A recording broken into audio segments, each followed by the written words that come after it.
To introduce myself, my name is Elizabeth Polzine. My colleague Andy Miller and I come from Concordia University-Wisconsin, just outside Milwaukee, and want to talk really about what we've done in terms of data to support student success. We're hoping you can walk away with maybe just some tidbits, different ideas for some practical strategies that you can take back to your institution as well. The title of the presentation for today is more than just a number, about maintaining a student-centric approach while taking the data plunge. And so and some of the things that we would like to kind of take you through is to define what data decision making actually is and data governance in the context of student success.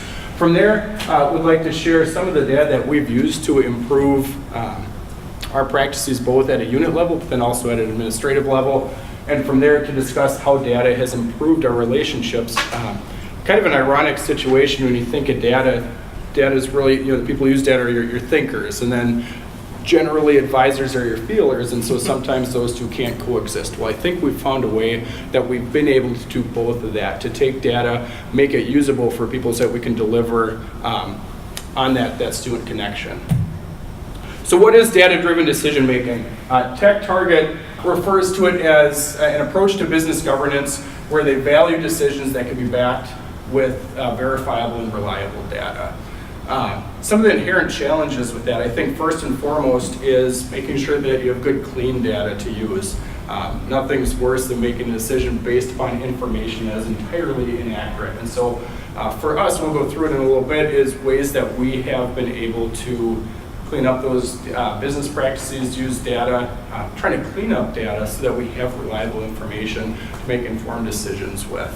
One of the other challenges is that historically, data is needed to be pulled from your IT staff. If you have like a database administrator or some external person, you would have to call, tell them this is what we want. It'd take a day or two, they'd send it back, you'd look and go, you know what, this isn't exactly what I need, can we make an adjustment? It takes another day or two to get this back, and so it's a very cumbersome process. Now that we're in 2017 and technology is, especially for students, as important, they say, as water, as air, as food. I think we're finally getting to a stage where we can integrate data, we can integrate technology, and so we're able to use some very user-friendly, customizable interfaces. Timothy doesn't want this to be a sales pitch for Blackboard, but there are some things that are inescapable. The fact that with this, we're able to customize what we want, and that you're able to take data and customize it. I used to be the nursing advisor, and so customize it to the specifics of nursing.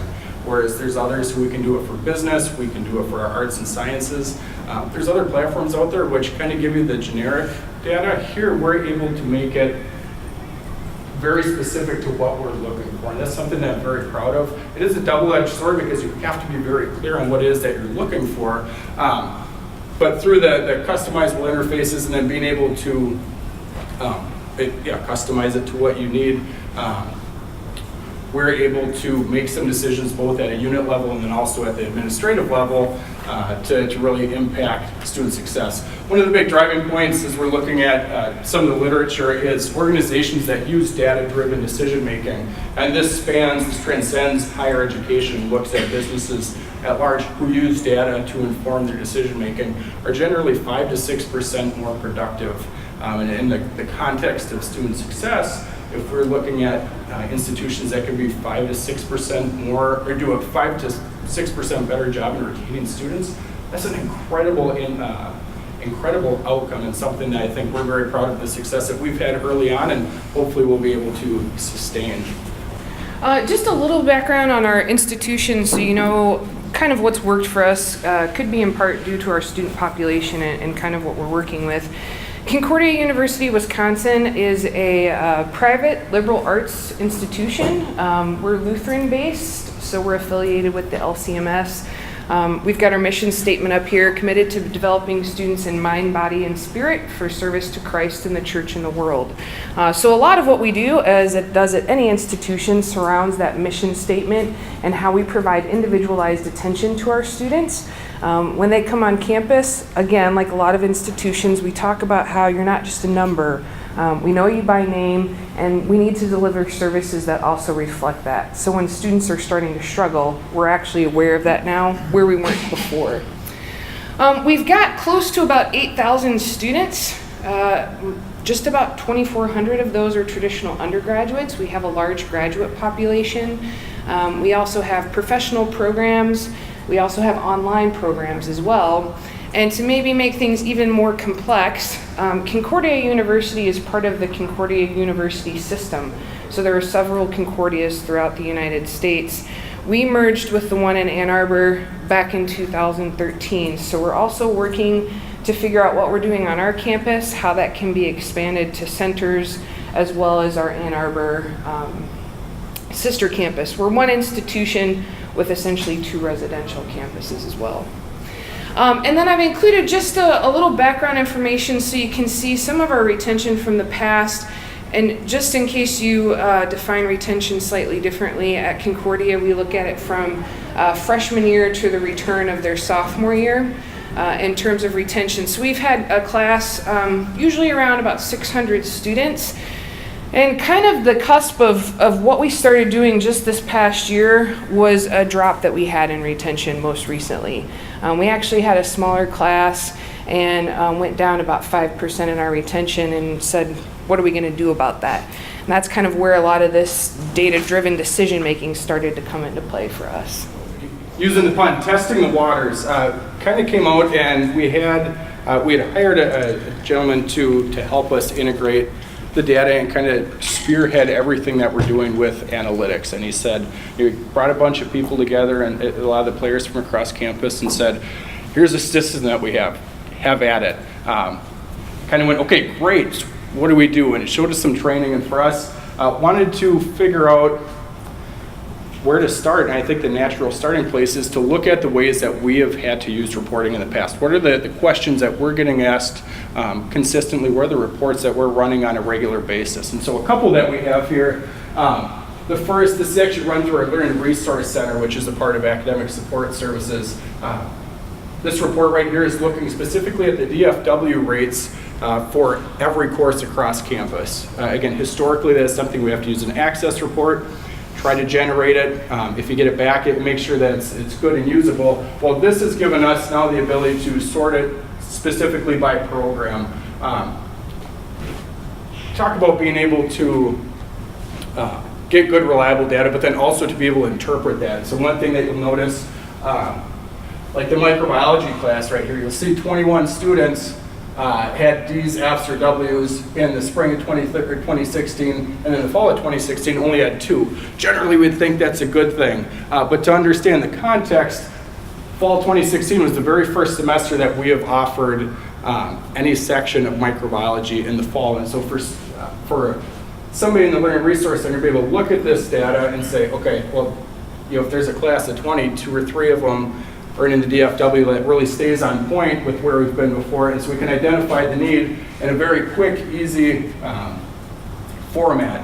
One of the ones that we've used in advising on, we call it dashboard here, is just looking at retention and across demographics. This one actually speaks specifically to GPA, and so we're able to break it down based on, the top one has their ACT, and then year by year looking at these ACT bands and which ones are maybe emblematic of students who are likely to fail or to be at risk. Not surprisingly, those who are under a 21 are most at risk, but we've been able to identify this with very specific information and try to set very realistic and tangible goals to work towards. Moving down, there's others where we're looking at different student types, we're looking at different minors, and then I think this one talks about athletes, but we're able to get into, for us, being a Lutheran institution, those who are non-Lutherans happens to be at times a risk factor, and so trying to identify some of those other nuances that we may not have necessarily known before. This has been really helpful for us, at least to kind of get a snapshot, and that when we go into a meeting we can speak very intelligently on reliable data, not just shooting from the hip. So in doing the doggy paddle, kind of got in and said, all right, we got an idea, we're getting a feel for what data is and how we can use it. Right here we have a risk report, and this is for returning students. We have 2 different risk reports. The first one we have is for incoming students. A lot of that is based on demographics. First generation student, are they international students? non-Lutheran, looking at their ACT, GPA, some of those. Well, this one here is actually looking more at the student situation. So they have risk factors like a student who is they're enrolled for more than 16 credits, but they're in less than a 2.5 GPA last year. That's obviously not a recipe for success. Until recently, we had never been able to know that. You'd have to go through and manually look and understand each student, which again, we pride ourselves on, but from a practical level can be very difficult to know that. So we've got all these different data points and we bring them together and now we're able to prioritize and it highlights those with the most risk factors. And then, kind of color codes the ones who have maybe one or two, and then puts in green those who have none. The green ones are always good. But as we made a transition to of our advising model where we have an academic advisor assigned to each school. We really implement Hadley's kind of total intake model. We don't refer to it on campus for probably more political reasons, but we have all freshmen advising come through us. And that caseload this past year has increased by a significant amount for a lot of our advisors. Some, they've doubled their caseload. One person actually tripled it. And so it's trying to figure out how do they continue to advise in the way that they have. Well, this has allowed us to prioritize. Not that those students who don't have risk factors or those students who are doing very well don't need love and attention as well, but to be very intentional in the outreach that we're performing. A risk report like this is very, very, very useful for us. Here's another one, and I love data. I think I'm probably the only one on the team who really relishes data. My background is in coaching. I used to be a football coach, and on the defensive side, we do all sorts of analytics, and the more data you can get and try to predict what the offense is doing, the better off you're going to be. Well, from a student success side, I like the same thing, and so we pulled up a ton of data, and I showed it to my staff, and they all just went, what is this? Like, where do we start? What are we looking at? What do we do? So we're going to talk about the double-edged sword of being able to pull in good, reliable data, but then be able to interpret it.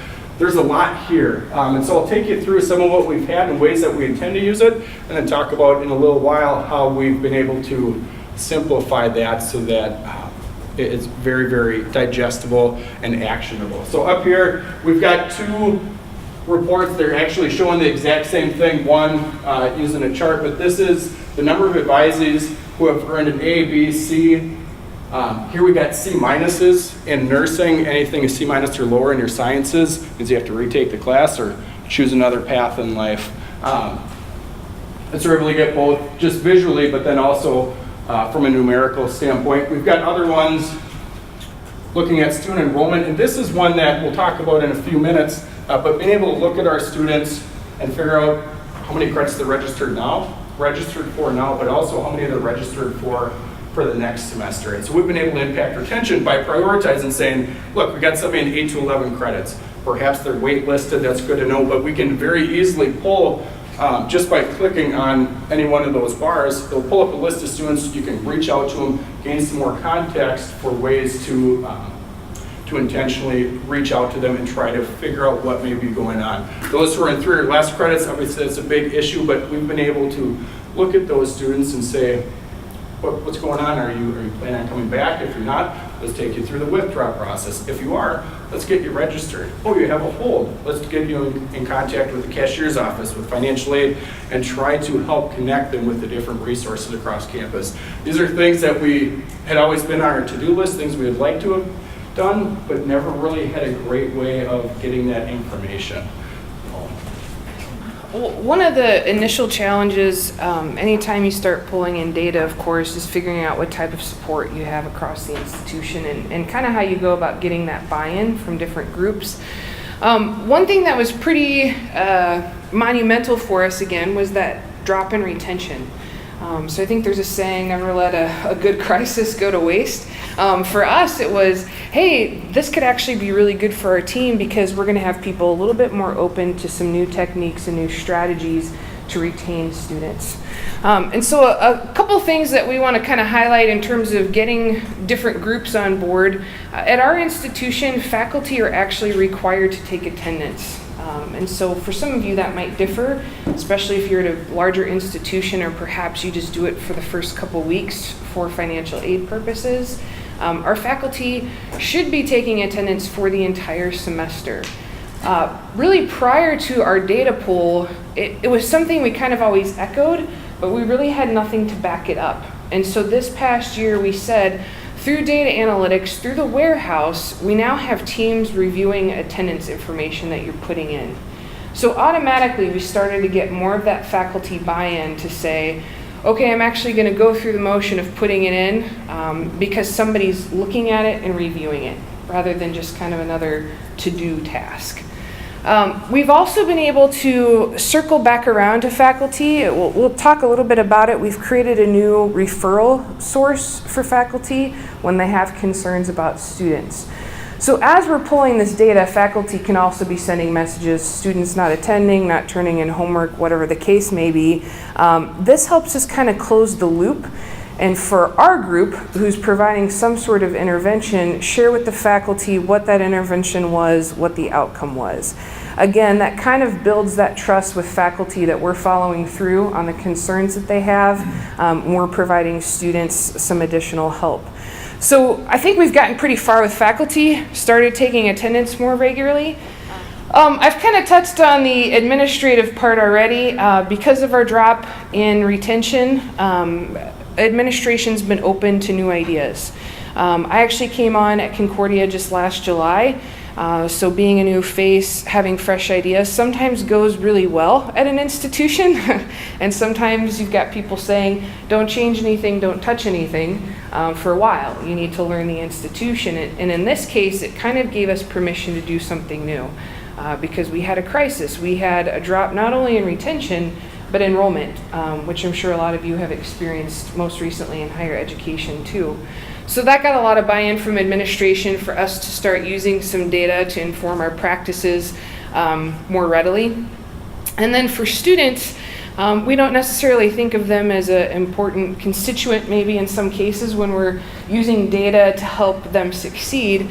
But one thing we've really noticed with students is I think prior to when I came to Concordia, a lot of student issues were coming through my office. I serve as an assistant vice president, and so I was expected to be following up with students who had special or unique cases. And I said, this is bizarre. I don't know the student, they don't know me, they're getting an email from me and expected to come meet in my office. This doesn't really make a lot of sense. This should be at the advisor level. So how do we kind of push this down so students have connections with someone, as we talked about that intake model, who meets them their freshman year, who builds that relationship, and then when we're running into some roadblocks or barriers, they're providing the outreach, and we're not just sending automated emails, or you're getting one from an assistant VP telling you to come in and talk about attendance, what's taking place. So students have been receptive to that someone who knows them is actually following up with attendance, or I notice you've been not submitting work lately, here's what I've heard, what's our game plan? We're getting a lot more receptive feedback from students in that case too. So we've got a couple slides to cover some of these specific outcomes, but one of the things, like Andy had really referred to, data has helped us really establish better relationships across campus. It demonstrates competency as a group, that we're not just going off intuition now as to how to intervene with students. It's not a guessing game. We actually have data to support the decisions that we're making, and so that's impacted really a lot of areas. Most significantly, we attribute a lot of our increase in retention this past year to some of these new interventions as well. So we kind of use the term showering with others in this case. Sometimes you do that when you're swimming, right? Right after a good swim or something. This is kind of to highlight some of the collaboration that's taken place across our institution. I'm sure many of you have a BIT team, behavioral intervention, or some kind of threat assessment team. Ours is called the Good Samaritan team on campus. And really that has initiated a lot of other groups on campus within our past year. We meet on a weekly basis in GST to talk about students who demonstrate some behavioral risks or who are of concern on our campus. So maybe there's something that's taken place in a residence hall, whether it's a suicide attempt or someone else reporting a mental health issue. What I found is I started taking a lot of academic concerns to GST. Hey, we've got a student who hasn't been in class for 2 weeks. How do we want to handle that? A professor saying the student's sleeping all the time in class. How are we going to intervene with some of them? And from that, we actually decided we needed another team to be addressing these academic concerns, that we really couldn't bog GST with behavioral and academic. This is incredibly time consuming, but again, has been extremely beneficial for us. We started what we call FAST. Our mascot is a falcon. So we have the Falcon Academic Support Team that also meets once a week now. That's comprised of all of our professional advisors. So again, those people who typically know the student population that we're working with. I sit in on that team. We have someone from student life. We also have someone from athletics who's got a strong connection to our student athletes. And we meet once a week and we review cases of students who are struggling academically. And so again, this is where that data pulls in for us and some of the dashboards that Andy has shared with you. When we sit down to talk, sometimes we need to know, is the student residential? Do they live off campus? If they're residential, what dorm are they in? What was last semester's GPA? What Andy's created with these dashboards is the ability to tap into all of this information instead of us sending off a ton of emails to residence life, to the student's academic advisor who might be a faculty member, to try and figure out what attendance is. All of that information is now coming to us through a dashboard, really easy to look up, and again, helps us make decisions that much more quickly as far as intervention goes. If they're residential, do we need to walk them down from the residence halls because they're not responding to our emails? We've done that actually quite a bit in the past year. Who's kind of that ideal outreach? Who do they already have those connections with?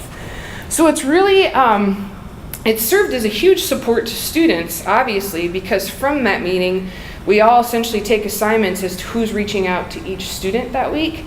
But what we've also found for academic advisors is that it informs practice and it starts to set expectations. So that's one thing we've worked on at our institution as well. What are you supposed to be doing as an academic advisor? We're trying to rise above the whole idea that professional advisors just register students for courses. That's why we can serve in this capacity to actually provide students intervention and help them navigate university life. So for us, it's worked to come together as a group and provide structure to each professional advisor. Here's what you should be doing for this student. Here's how we're doing, what we're doing with these at-risk reports. We kind of start to set that tone for some continuity for all of our professional advisors. Additionally, it's become an opportunity for us to troubleshoot specific student issues. We just had a conversation last week about transfer credit. And it was kind of how everybody has troubleshooted the issue in the first place. How could we get the student to transfer in under our transfer core without having to take more classes? And so as a group, we talked about the different avenues people have gone. If we hadn't have had that team meeting, she would have kind of been the lone ranger trying to figure it out, or again, emailing somebody else to see what avenues are available. So FAST has served not only students, but I would also say our advising team to remain connected as we determine appropriate student intervention.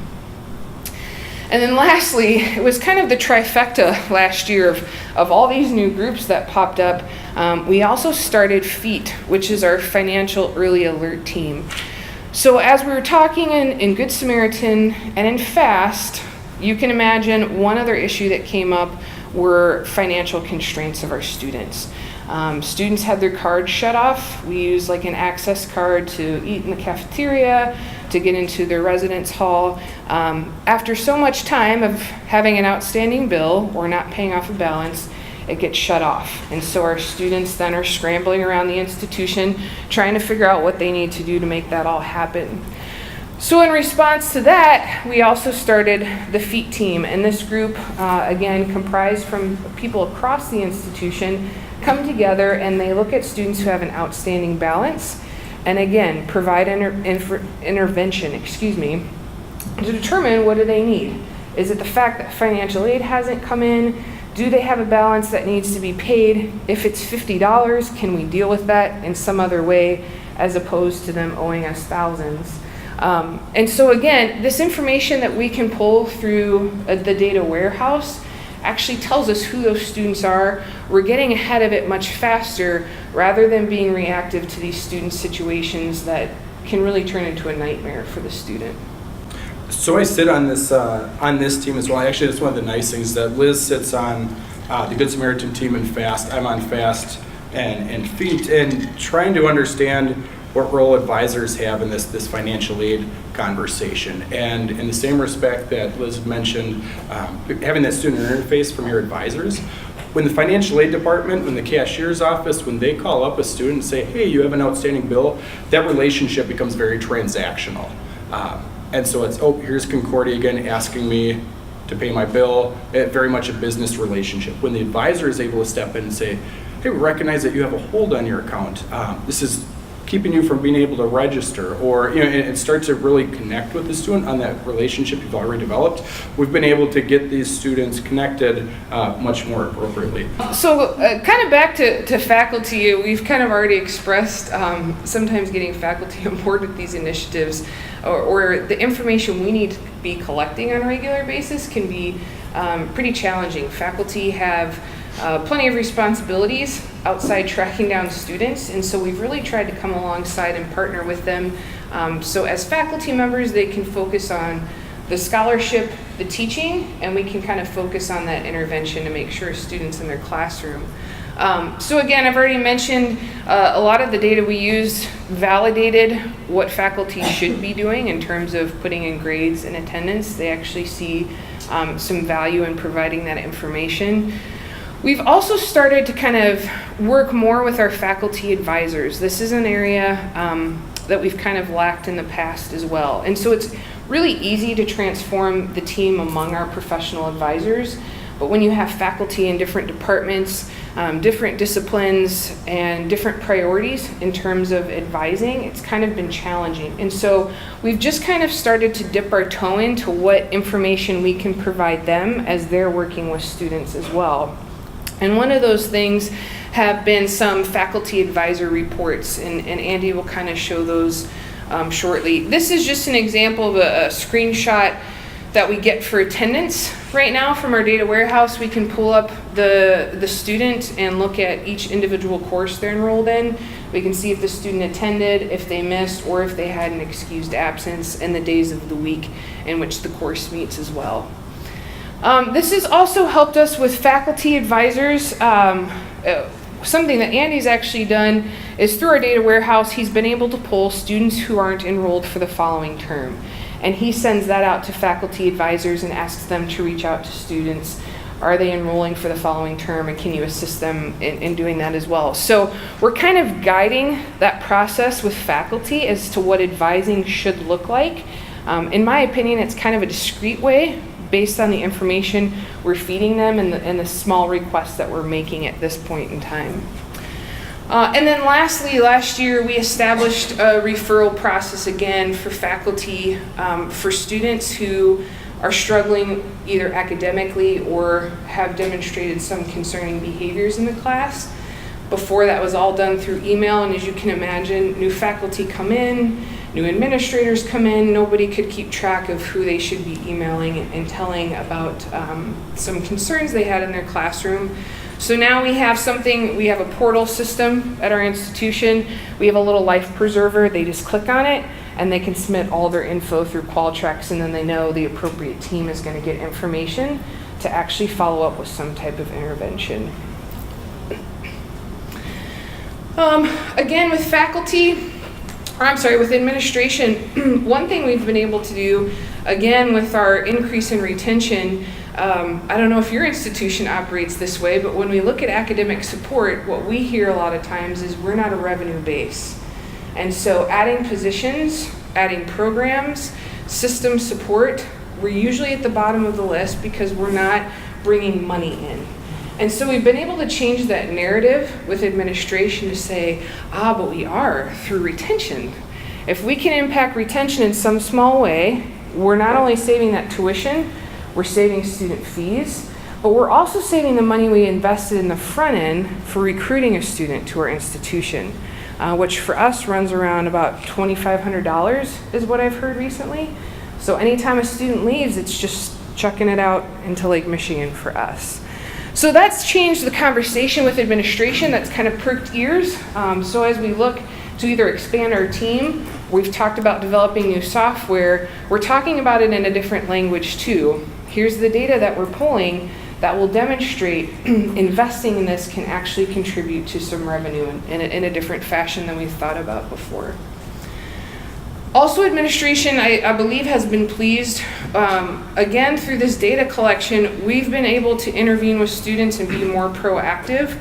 That we've identified when students have, say, a mental health crisis, a financial need that takes them out of the institution. Because of that, we've developed new policies and procedures that make re-entry much easier. And so again, that adds to the revenue base because we don't just leave students out to linger. We actually have a method for them returning should they choose to do so. That's evidenced most through our mental health issues that students encounter. If they've been hospitalized during the semester or need to take some sort of leave of absence, we've developed some new policies and procedures that makes that easier on them to return to the institution. So again, that speaks to that revenue piece that some of our administrators tend to be worried about. And then data governance has been another big push this year too, and I'll let Andy kind of talk about what we're doing with that.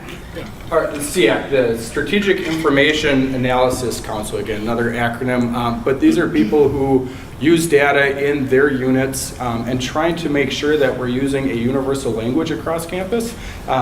We've come to find that through adult education, graduate education, traditional education, that we have 3 different definitions for graduation. What is a graduate student? What is an enrolled student? Those are real challenges that if you're trying to use data for census information, for taking intentional action, you want to make sure that you're using the same information. And so this council has really allowed us to come together and say, this is a university priority. These are the changes that we need to make. And so we've made changes across virtually every department in some of their business practices. It's allowed us to really challenge the status quo and say, this is how we've always done it. I think a lot of people often get that. We've been able to say, well, that's how we used to do it. We can't be doing it this way anymore. And so we've been able to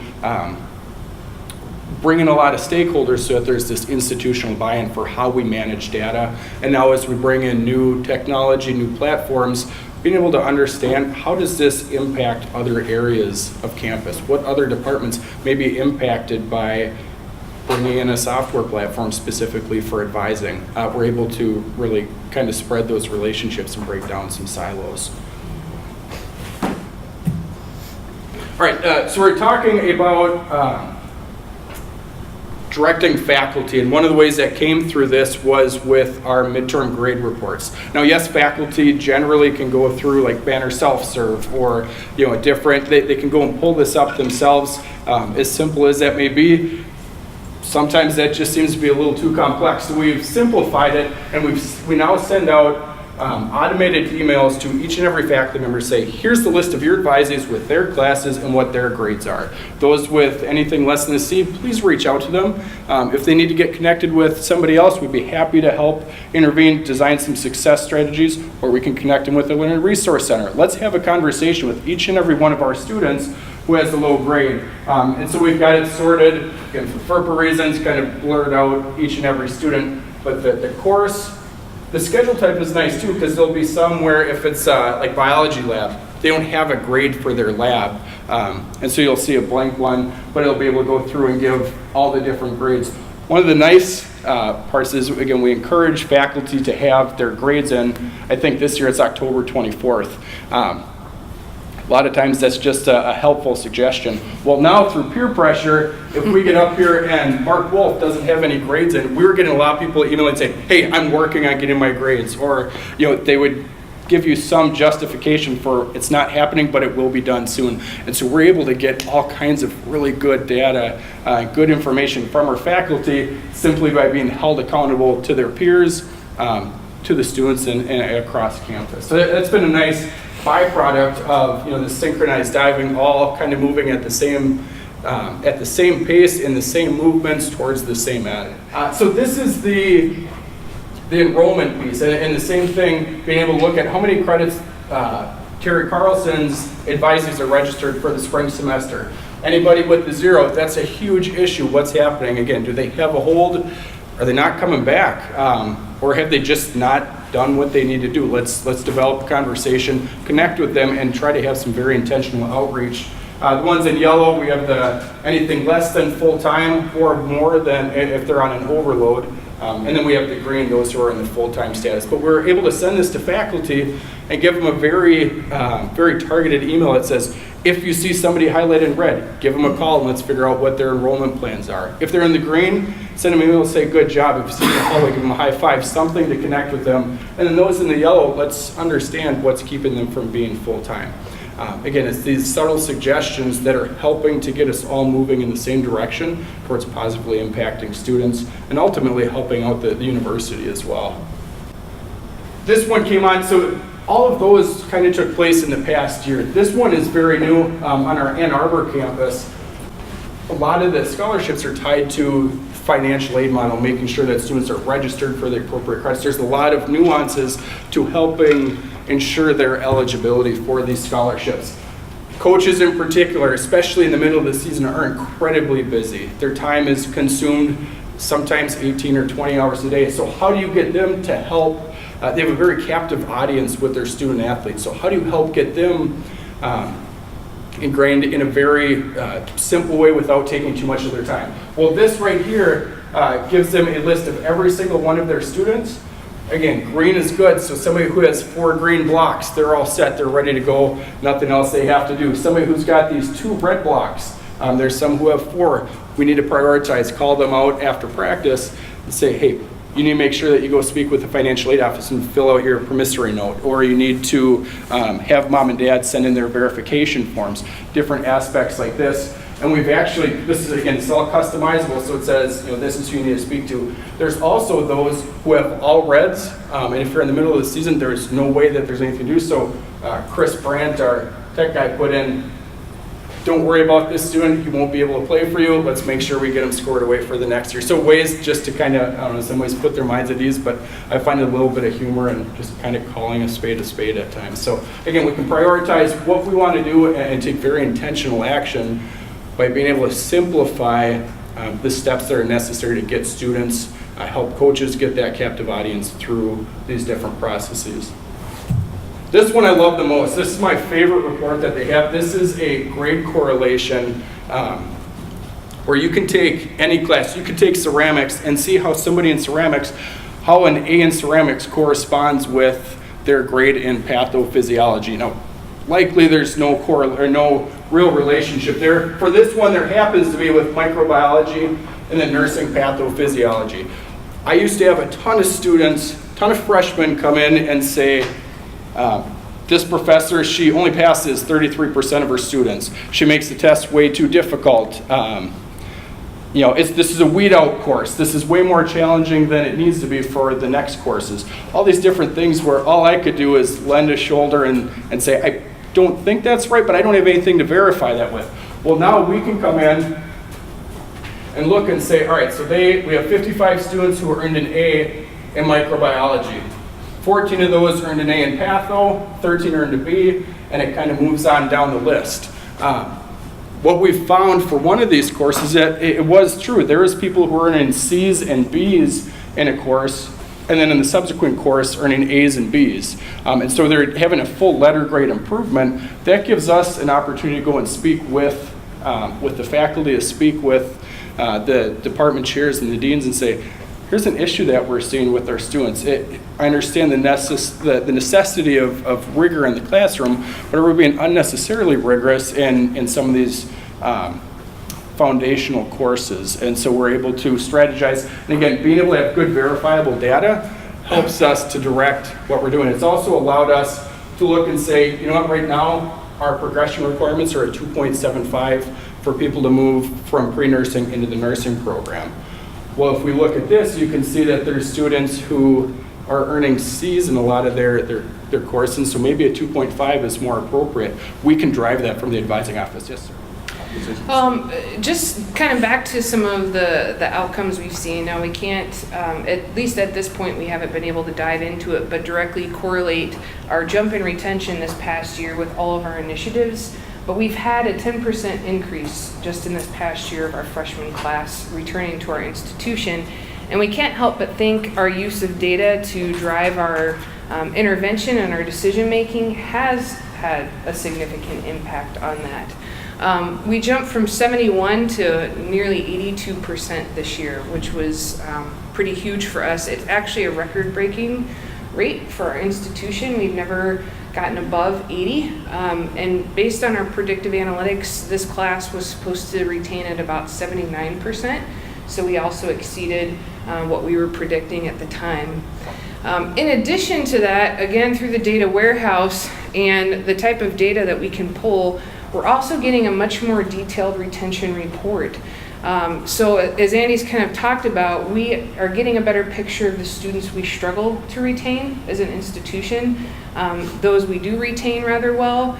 And again, in terms of academic support, our Learning Resource Center, we were able to roll their data into our retention report this past year to demonstrate the value of visiting that office for things like tutoring and supplemental instruction. Those students also retained at a higher rate.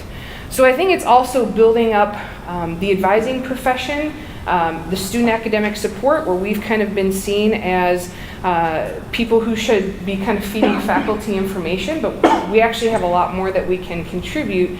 And through the data collection that we're doing, rolling that into something like a retention report, again, just validates what's taking place in some of our offices.